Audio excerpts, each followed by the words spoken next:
We talk about Uncle Sam on this episode of the Everything is a Primary Source podcast. As a fellow educator, I know that taking our social studies classes to historical sites and museums can be a rewarding experience for everyone involved. But between coordinating transportation, keeping track of permission slips, and paying out of pocket for unforeseen expenses, it can also be a large task for a busy teacher. The Everything is a Primary Source to Go artifact borrowing service replicates the most engaging part of a museum field trip, and that's interacting with real historic objects directly in your classroom, but without the process and cost of taking your class off campus. The Everything is a Primary Source archive contains ephemera and physical objects dating from the 1820s onward, with emphasis on the 20th century. Pre-made and curated kits pull from the collection and are designed to complement your curriculum, just as the exhibits at your favorite cultural center do. Visit everything-history.com to learn more about EPS to Go and how it can help you bring the museum to your classroom. Welcome to the Everything is a Primary Source podcast, the show where we navigate history through popular culture. I'm your host, Eric Salmonson. I'm a social studies teacher, historian, and pop culture enthusiast. Each episode, I sit down with everyday people to discuss the media, objects, places, and events that shape us and reveal what they say about the past, as well as who we are now. The Everything is a Primary Source podcast is, therefore, your history, my history, our history through popular culture.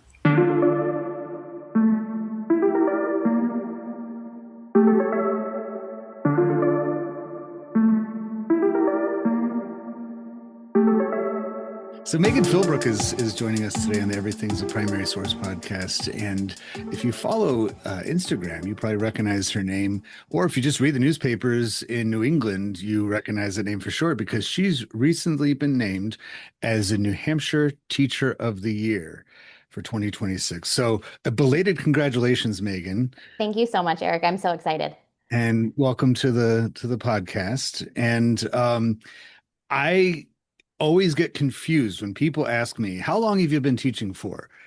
We teachers start our school year in the last 2/3 of the year in September. So I'm like, wait, school years are always like, this one's like 25, 26. Mm-hmm. And you've been named the 26th Teacher of the Year, correct? Correct. And I am practicing it. I am the 2026 New Hampshire State Teacher of the Year. Which means I have a month and a half, and then I am at the helm taking over for the 2025 Teacher of the Year, who is a high school Spanish teacher, Candice DeAngelis. So when you walk us through the whole process, you were nominated by some students, correct? Yeah. And then what happened from there? What happened to... Sure. So my former 8th grade students who are now high school students, I'm not sure what exactly had possessed them to look up teacher awards or, they're teenage boys, so they are more about action than words. But I did get a very exciting email from the New Hampshire Department of Education acknowledging that I had been nominated and asking me if I would like to apply. And that first phase is a pretty lengthy application with teaching evidence, letters of recommendation, several essays with a pretty small word count. You would think they'd want to really get to know you a lot, but they want you to make sure that you are a concise writer and speaker. And then from there, we met probably, I think it was April or May for the first phase. And that was very much a meet and greet. There's a couple of sessions led by different members of the selection committee. I think my standout moment, if I had to think about that day again, was they asked us to do a mini lesson. And my thing is active teaching strategies and getting learners involved in the verb that is learning. It requires a lot of movement and discussion and collaboration.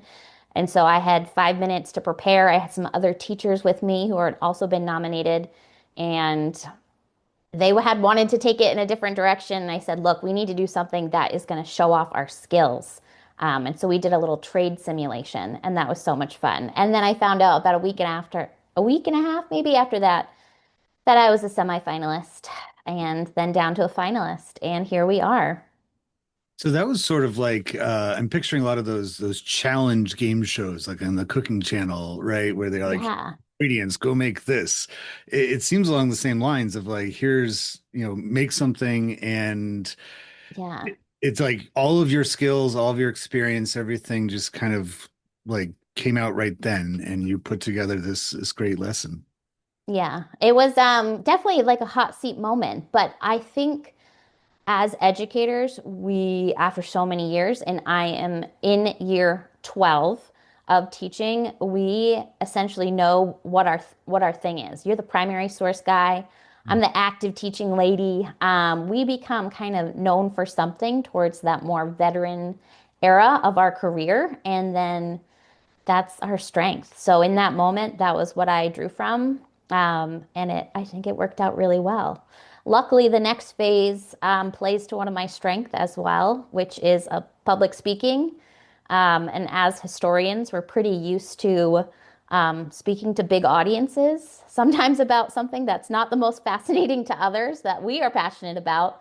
So I'd like to think I did pretty good in that one as well.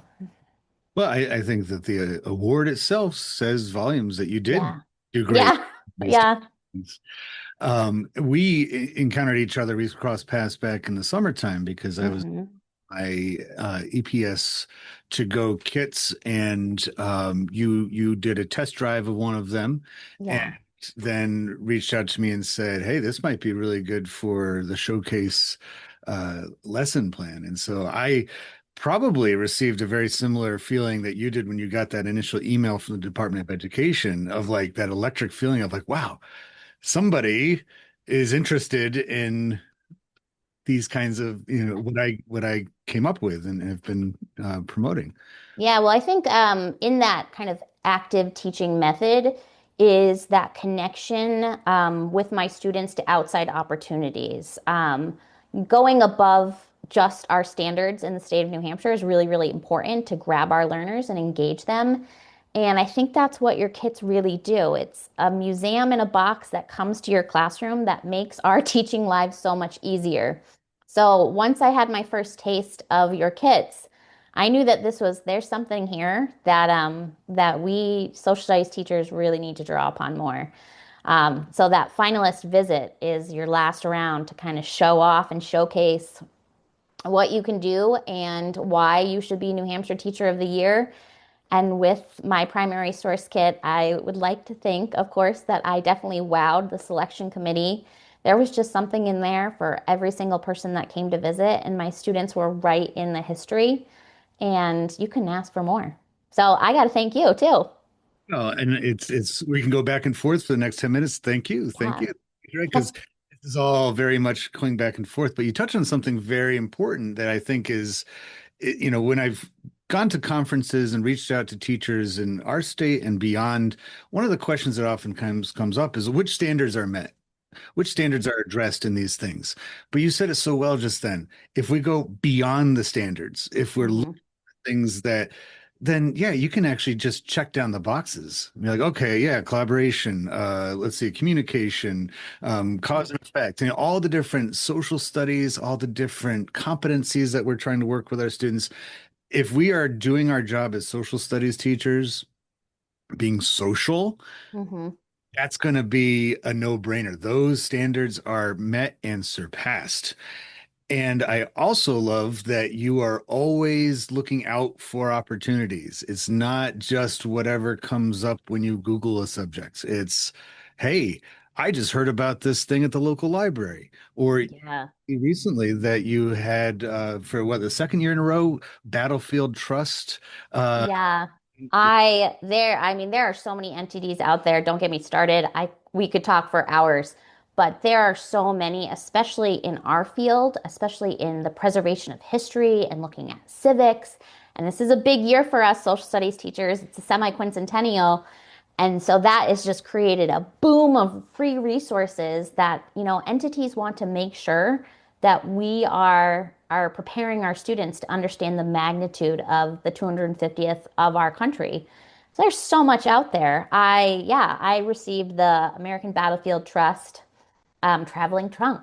I got a field trip grant to take my students to the Boston Freedom Trail. And it requires a little bit of legwork, but I think as teachers, we have to be opportunists. We have to just run with something, a free resource, and make sure that our kids have these beautiful experiences in classrooms.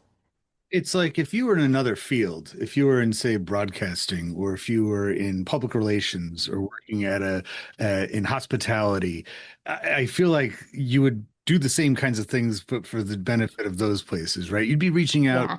try to get the best guests for your talk show, or you would be making sure that you had a remote opportunity, or that your hotel was stocked with, the finest accoutrements in each room, because you made those connections, you put in that legwork, and it's those kinds of details that put, whether it be your classroom, your TV channel, your hotel chain, above the rest. Well, absolutely. And you compared us to public relations and hospitality, but I feel like those are ingrained in who we are as teachers. 100%. It is all about PR at schools right now. It is all about hospitality and making sure that our kiddos are well taken care of and nurtured. And then I think there's, kind of this culture in the Granite State. We're both from New Hampshire, of outdoor recreation and making sure that our kids are appreciating our beautiful landscape. That's a huge part of what I do as well, is making sure that they get amazing Granite State experiences, whether it is, that quintessential field trip to the State House or Odeon Point or all of these, got to do's in New Hampshire. That's a huge part of it as well. And I mean, you are the New Hampshire Teacher of the Year, and you've been in touch with Teachers of the Year in other states as well. That's part of your responsibilities, I imagine. Absolutely. Yeah. Ambassador for our educational program.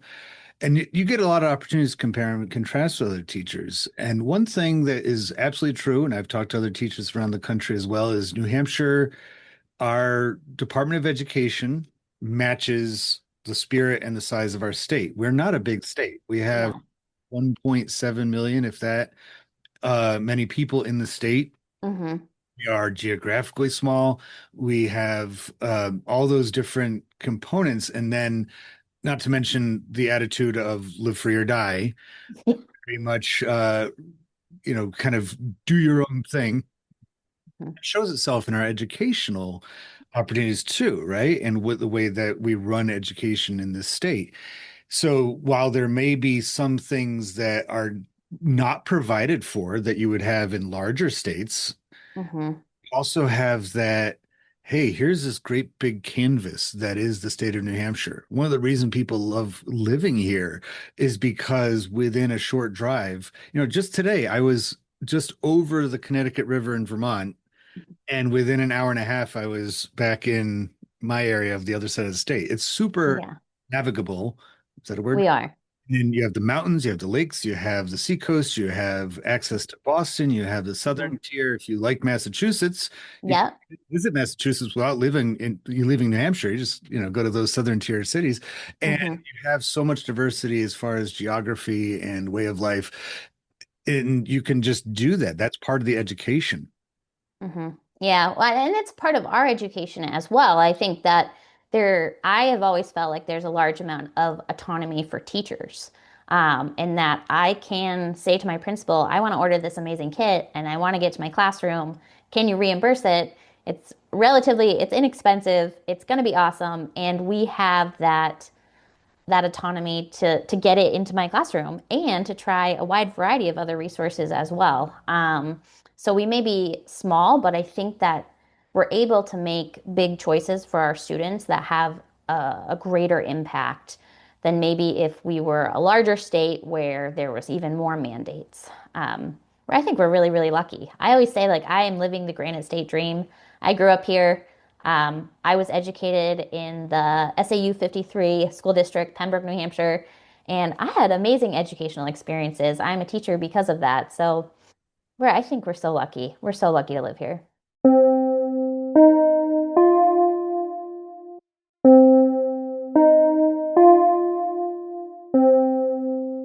One of the things that New Hampshire also stands out for the same reasons, small state, diverse Mhm. geography, is the presidential primary election. And one of the reasons Yeah. so many presidential hopefuls like to come here is because they can get a great understanding of the electorate just by visiting different towns and regions in New Hampshire.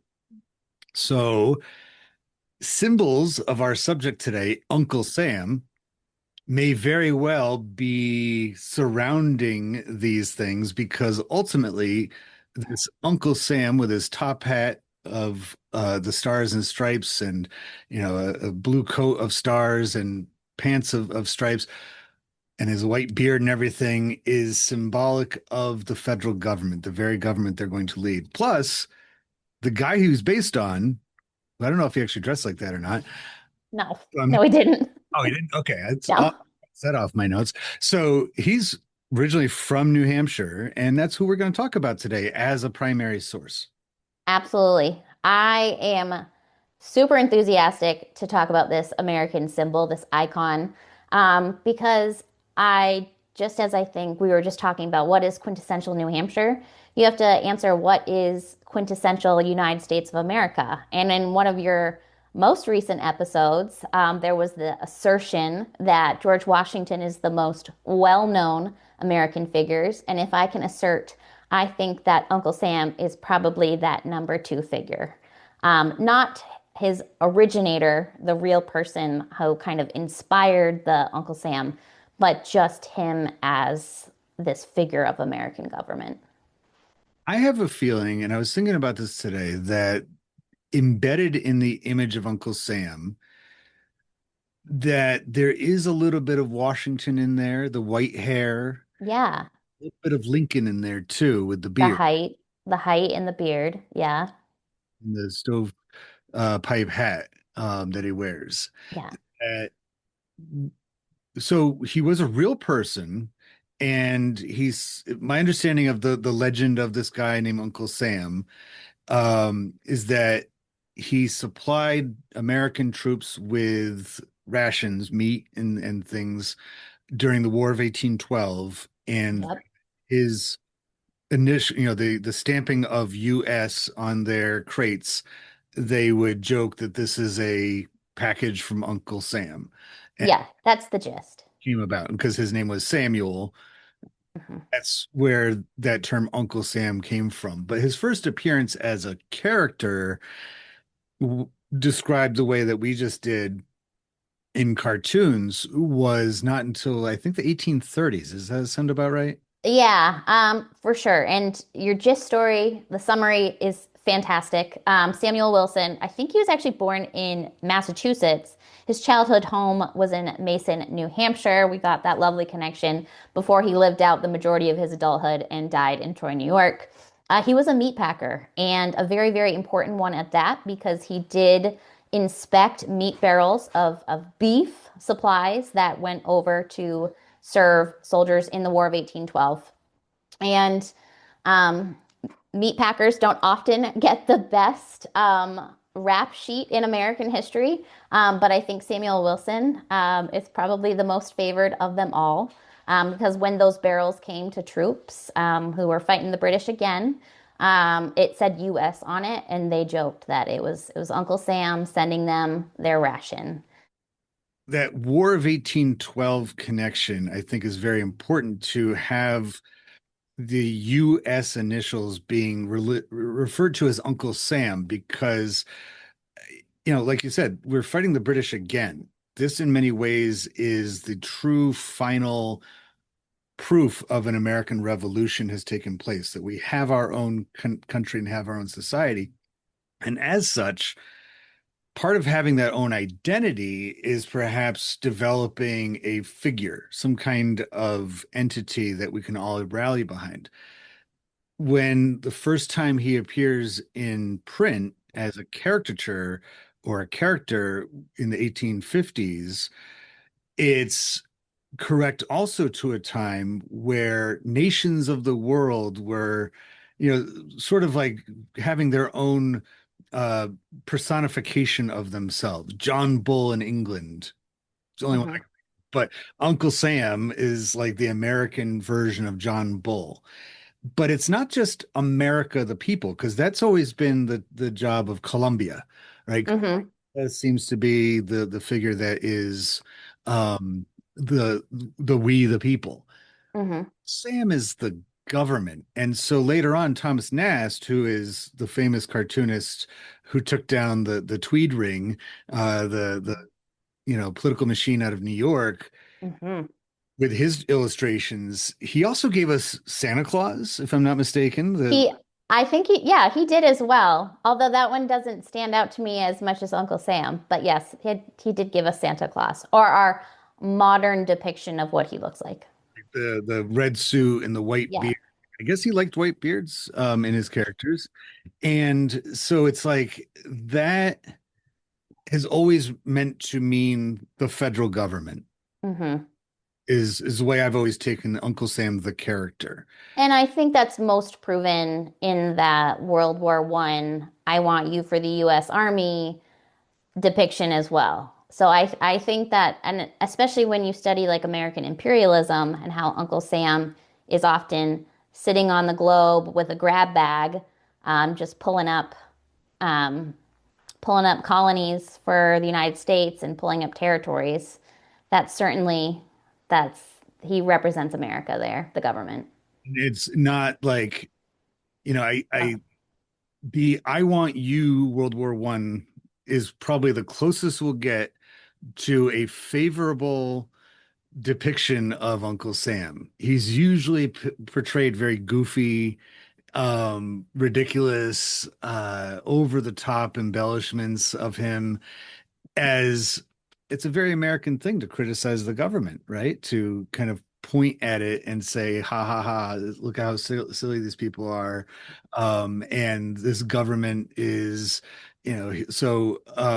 it's that I want you thing is really the only one that shows the stern Uncle Sam, like the serious Uncle Sam. And the rest of it just seems to be, hey, how ridiculous can we make this guy?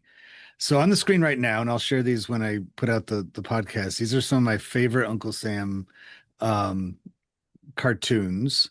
One of Hmm. them is from actually two of them are from the era you were just describing, the turn of the century imperialism era. And here we have Uncle Sam with President McKinley Yeah. looking at all of these new former Spanish colonies turned American. Well, he's deciding if he wants to eat them like a meal, right? What Yeah. do I have next on my plate? And Yeah. then to kind of go along with that, here's another cartoon from the same time period, which shows Uncle Sam growing from the an infant in 1783 to a teenager, young adult. Then he gets to be like a middle-aged man. He looks kind of like he has a paunch to him by 1898. And Yeah. 1899 with a battleship under his arm and a bunch of hands reaching out to him with labeled all these different Colonies. Yep. businesses and everything. With he's smoking his cigar, looking very portly, but also kind of cocky and arrogant.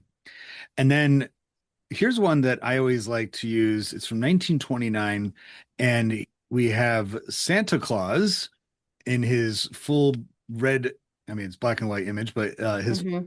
uh, suit and everything with the words normal stock market on a tray. So in kind of like a, gift, um, like a delivery of like food almost. Well, it's saying just what he wanted. This is right after the stock market crash. And I use this one on my tests when I teach US history, saying, why would the government want a normal stock market in December Mm. 1929? Why would that be a gift given to them as of, going on 2 months after the crash of Wall Street and of the stock exchange?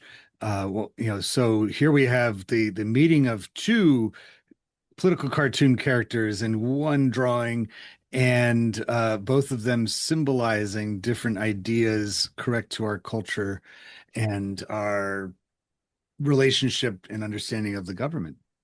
And one of my favorite ones, you don't have there, but I do really, really love the Dr. Seuss political cartoons. I just think that it's such a interesting thing to pull up with my students, someone who they know as being kind of this caricature of like children's interests, Mm. but someone who made so much political commentary through his illustrations, especially those World War II ones of Uncle Sam just being in America and enjoying his time and not having a care in the world and across in Europe. You've got some pretty strong statements in those illustrations of, his characters mad with the Italian mumps or fascist fever and oh, there they are. Yeah, all of those. So the way that this podcast works is we choose, in this case, we have our subject, Uncle Sam, Mhm. who, like some media, a lot of media, in fact, I would say like comic book characters, we'll just go with that. Comic book characters like Superman Hmm. has changed over the years. He's a So much so. So and, much so. all these characters have changed as a reflection of the world going on around him. Uncle Sam is unique because unlike those comic book characters, like I couldn't just draw a Batman comic myself. I would get in trouble with DC Comics. Yeah, I'd copyright infringement. I can draw if I'm a cartoonist, Uncle Sam, and he has been displayed not only on so print. many times. Here's this character that anybody can use. We all agree what he stands for, but he shows up in all of these different situations. And over the course of, we're going on over 200 years now, almost 200 years of Uncle Sam being part of our common collective zeitgeist. What behaviors and ideas? So that's what we do here. We take this character and we apply what we would to like a museum artifact, those questions to it. So I have a question. What behaviors and ideas are conveyed with Uncle Sam? Uh, at any given time, I think the biggest thing when you look at him in a cartoon or just a depiction, is what do the American people feel about the US government at that given time? And I think it's interesting that you just mentioned that anyone can draw Uncle Sam and anyone can use him. There's only one time when the government has used them of their own accord, and that was for military recruitment. And in all of their cases, it is some group of people making a statement about how they feel about our country. And so, in terms of behavior, and you mentioned how, our right to criticize the government is most American, and however people choose to portray Uncle Sam at any given time is a part of our American ideals here. He is sometimes portrayed as the good guy. I was Yep. going to say valiantly, but he's never really valiant. He's just, like I No, said, you never see him kind of like taking up arms on his own or anything like that. He's kind of that uncle that shows up at family Christmas and eats all the food and takes a nap on the couch. I think that's how he's often most portrayed. that's a good depiction of him. Yeah. I think a lot of people wouldn't even think twice if somebody drew a series of comics that showed that. No. No. Workly say like, well, yeah, it's Congress. There he is, Yeah. like, taking in but not doing, and then falling asleep on the job and not carrying out. Hmm. We and as a constitutional republic, maybe we could go even further and say he's not just simply the federal government and all of its workings. Maybe he's actually representative of the Congress itself. Mm. As each star on his jacket reflects each one of the states that sends representatives to Congress. And Yeah. that might even be another concept behind this is that if we did a full breakdown, I know there's not 50 stars around his hat, so that might be No. 13. And then we go, but his coat, the rest of the oh, we could even get deeper with that. Like think about his head, right? On like almost like a crown on his head, the original states, and then the rest of them are kind of like keeping him shrouded around. I don't know. Maybe I'm going too deep with old Uncle I Sam. think you're going too deep. I think that's in our nature too, as historians. We often look at everything as a symbol, and sometimes it is just is what it was. It's a little bit too far in. Yeah, Yeah. it's a problem I've been dealing with for most of my life is like, oh, I go this far. Oh, I got good stuff. I'll go even further. Oh, I went too close. All I can see is you know, the closest possible version. And it doesn't always tell you anything. Well, I think personally, as I was going through the teacher of the year process, I kept telling myself it has to be a history teacher. It has to be a history teacher. 2026, the semi-quincentennial, it has to be a historian. How symbolic. New Hampshire colony, super involved in the American Revolution. And like I was just hyping myself up in that same way that you discuss, like this lens that we always have. And it's just a part of our nature as social studies teachers is to teach the symbols and to get our students to find the meaning when maybe there is not as much meaning as we had hoped. Want to bring history to life in your classroom? With everything as a primary source to go, you can borrow real historical artifacts from the last 200 years, shipped right to your school. It's hands-on history, paired with ready-to-use lesson plans and classroom activities that make the past come to life for you and your students. Whether you're teaching the Industrial Revolution all the way up through the Communication Revolution, there's something in our collection for every era. Visit everything-history.com/EPS to go and start transforming your teaching today. That's everything-history.com/EPS to go, because history belongs in your hands. Why do you think that Uncle Sam has persisted for so long, whereas I mentioned before, Columbia, She didn't, yeah. outside of the motion picture company at the beginning of a movie, but in Yeah, drawings, I mean, she's everywhere pretty much up until World War One. yeah, After that, she fades away, whereas Uncle Sam, I has bet. persevered. Well, I'd even taught the New Hampshire Kid Governor program for fifth graders. It's all about teaching kids about democracy and about our rights to vote. And the fifth graders get to send up candidates and vote for which one, and they have a campaign, and it's adorable. But I even pulled a book off my bookshelf, and it was an ABC book. D is for democracy, and the main character reading through all the letters is Uncle Sam. And the first question is, guys, do you even know who this is? And they do. At 10 years old, they do. Um, so I don't know if it is just the persistence of people maintaining to continue to draw him and feature him. I don't know if I mean, doesn't he always show up in a Super Bowl commercial?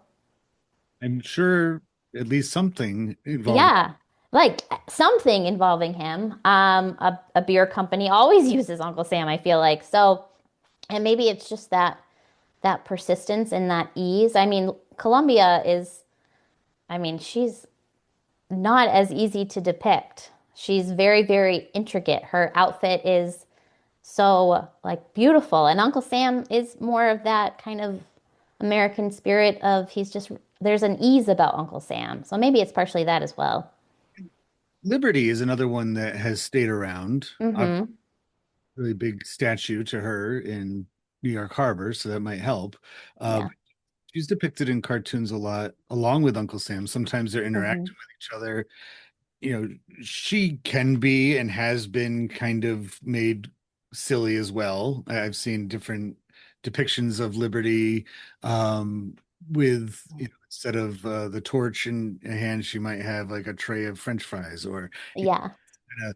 uh, uh, I wonder though if it's because of some kind of sanctity with those other characters that there is, that going back to, we're allowed to ridicule the government, but imagine if we the people or the concept of liberty were ridiculed.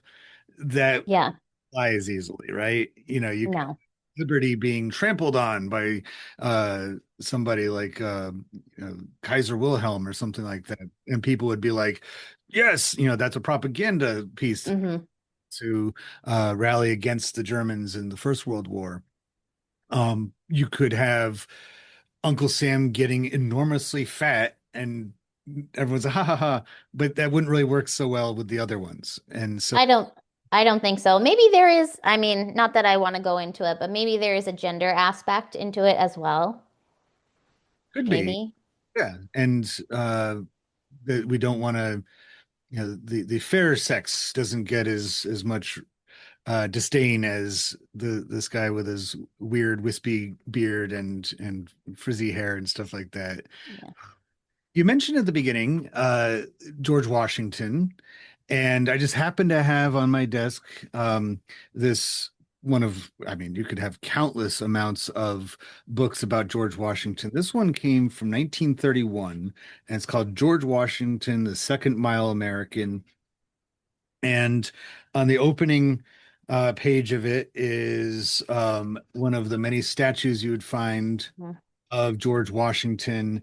And you have, of course, in Washington, the city named for him, um, memorials. The Washington Monument is the centerpiece of that city. You have depictions of him. They used to have a statue of him looking much like Zeus sitting on a throne that used to be in the Capitol Rotunda, pointing up through the oculus there. Mhm. He has been made into this untouchable figure. Mhm. George Washington, you don't, he is the reason, he's the father of the country. And if he does appear in media, it's usually with some kind of, pomp and Bravado. Yeah. Uncle Sam might be like the punching bag version of him, right? Like if we have Washington that we can, I mean, because as I was discussing on that recent episode about how Washington is usually depicted in media, it's in painting, and he is once again shown with that kind of air of almost like a religious figure. Mhm. That he is of that importance to the country's history. And so fine art is where you're going to find George Washington. You're not going to find too much fine art. And you can imagine a portrait of Uncle Sam, right? In the Capitol building, in the main uh, rotunda building. Here's our Uncle Sam. No, no, no. He's the guy Yeah. that we can poke fun at. He is. And I think that's isn't that what the Americans often need though? The American people is we need that figure that's going to be a camaraderie piece, a talking point.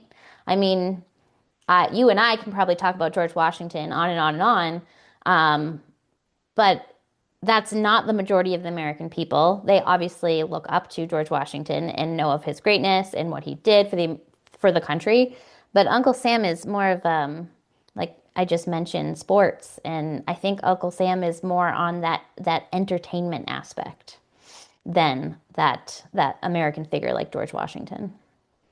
Have you ever seen that episode? It's the penultimate episode of Frasier, where they are going.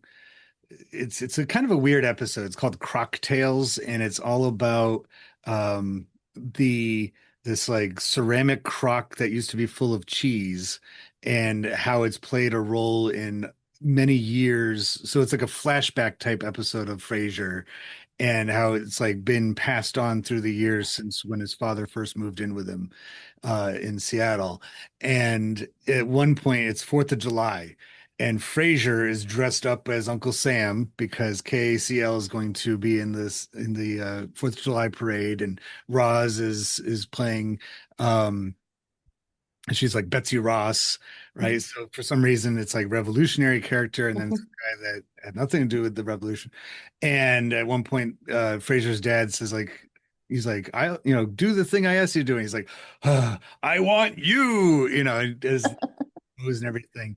Well, it's like the hottest day of the year. They get locked out on Fraser's balcony, and they can't get back in. And so everybody's like, steaming, and so at one point, uh, they say something about, well, why don't you just take off one of your pieces of your clothing. He's like, I am not even supposed to have this zipper on his, and I'm like, by this point, when you're wearing a bedazzled, uh, striped pants, bedazzled star jacket, and this silly hat, historical accuracy is out the window. Like you're not No, concerned about like not supposed to have a zipper. You're not.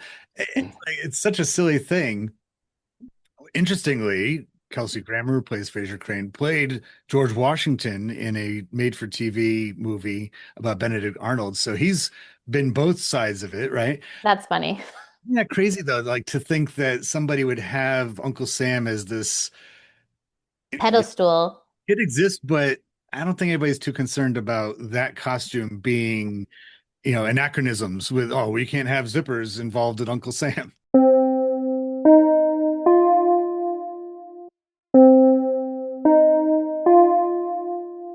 I think that as, America faces its next challenge, I think that Uncle Sam is always gonna be there in a way as that weird uncle that always shows up at family Christmas. And well, it's just gonna I grow with the times. And we can definitely look at just all of the cartoons throughout the Gilded Age, then Reconstruction and World War One, World War Two, the Vietnam War, how he's depicted. And it's just always such a sign of kind of what is going on in the homes of the American people and schools as well, because we teach a lot of Uncle Sam, whether we think about it or not. He was featured in the slideshow that my students put together about Veterans Day last week. So he's just so properly iconic America. I think about his being mentioned in that song. I think it's also from the First World War. I'm a Yankee Doodle Dandy. Like, Yeah. Doodle Dandy. And something like, I'm a great nephew of my own Uncle Sam, born on the 4th of July. Yeah. Like he is part of that. Like, if you're going to be a patriotic, Hmm. back some time ago, I don't see as much anymore, but people are really interested in putting up like banners out front of their houses in Hmm. American flag or sometimes in lieu of an American flag. And if it was like Halloween's coming, you'd have like a jack-o'-lantern on your banner. Or Hmm. I remember around 4th of July, they would sell ones that would have like his top hat with fireworks coming out of it, which I'm not sure if he actually did carry around fireworks in his top hat, but he is one of those characters that shows up 4th of July. There's gonna be an Uncle Sam, maybe on stilts, coming down in a parade. Um, it's like a standard, kind of figure. So he's worn the same clothes for years, most of the time. Going back to his buddy Santa Claus, right? We've seen some updating on Santa Claus lately. If you watch those Target commercials they made Yeah, he looks a little different nowadays. Santa Claus, do you think that we'll ever see Uncle Sam get a makeover? No, and I don't want him to. No, I don't. I mean, that's probably the historian in me as well. I think he's worn probably the same outfit since probably the Civil War, and has always been kind of that tall, gaunt, sometimes gaunt figure. When he's being made fun of, he's certainly a different size, but I don't want him to. I think that so much adapts and grows and change as a country ages. And I think I kind of want to hope that we'll keep a few things the same. I would love to see it would be fun to have either a comic strip, like somebody just like take on instead of just like single frame political cartoons, Uncle Sam the comic strip or Uncle Sam the cartoon drawn that way, and just kind of like have the character have like a life of his own, like, and then you could really, like we said before, with him taking a nap on your couch and all that kind of stuff, you could Hmm. have throughout it like this allegory constantly of that's the federal government. And because the way Or an allegory for each state. Could you imagine if each state had to personalize an Uncle Sam? yeah, that'd be fun to see. Yeah. I bet we could. That'd be a fun challenge. That would be a really good one for 250th. Or, I mean, and this is something that probably will never happen either for the same reason, because Uncle Sam has always become, I mean, he is the United States and the United States as the title of the federal government. So the Union. Hmm.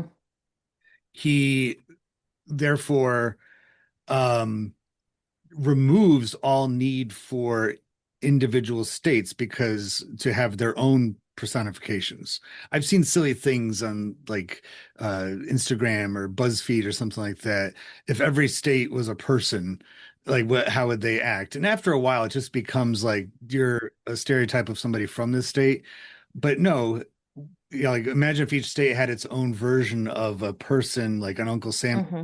It would be eh, kind of a futile thing because that's kind of the antithesis of having a United States is that Yeah. we have this one figure that represents all of us. But I do like your idea of the interpretation of Uncle Sam. Well, I mean, you would also want to think is what would each state hold true? What would we all keep the same about him? Would it be his imposing height? Would it be the long white beard that we often, think of a character that we do look up to and respect, that age, that wisdom? Would we all keep the elements of the red, white, and blue? And it would be interesting to see kind of what would maintain as the original. His connection to the military and Mm-hmm. things like that. So, you know, states that have a significant either military presence in them or a lot of veterans that come from that state, they might see him one way as the original way, the Uncle Sam as what keeps us going, right? That Yeah. you know supplies Yeah. us and allows us to exist, Uncle Sam, versus somebody who, you know, if you have a state that has, you know, notorious bad relations, you know, a place like Alaska, where people actually, even though it was created by Uncle Sam, by the government, you know, Mm-hmm. by Washington, a lot of people remove themselves from the rest of the United States to be as far as possible from Uncle Sam and Yeah. the city that he resides from. So it'd be like, what's their version of it? You know, we have like, I think about the Muppets a lot. Just side note, no, actually, the Yeah. character of Sam the Eagle, he's named that. Mm-hmm. He's meant to be like the American Eagle, and he acts all stern and, you know, very patriotic, and everything American is good.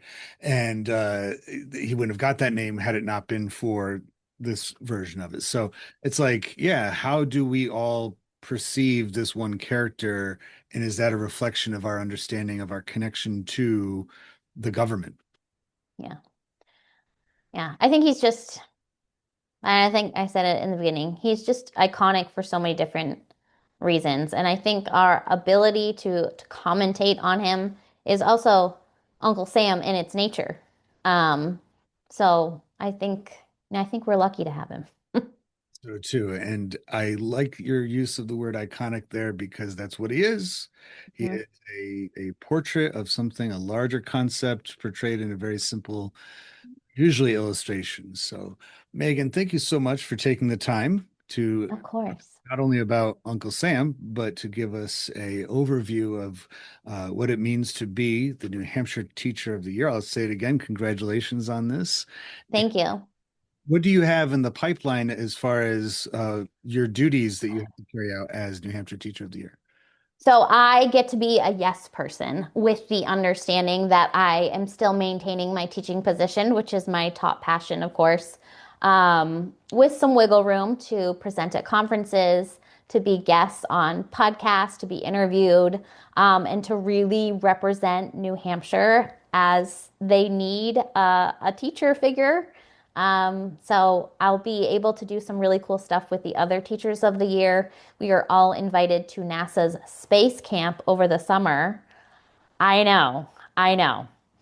So I'm very looking forward to some of those additional opportunities because I think I'm all about bringing back to my classroom, and I know that this is going to open up a big doorway right into room 243. So I'm very excited. We're excited for you, and I can't thank you enough for not only using the kits and piloting those and showcasing those in your classroom, but also appearing on the Everything's a Primary Source podcast. Thank you. Yeah.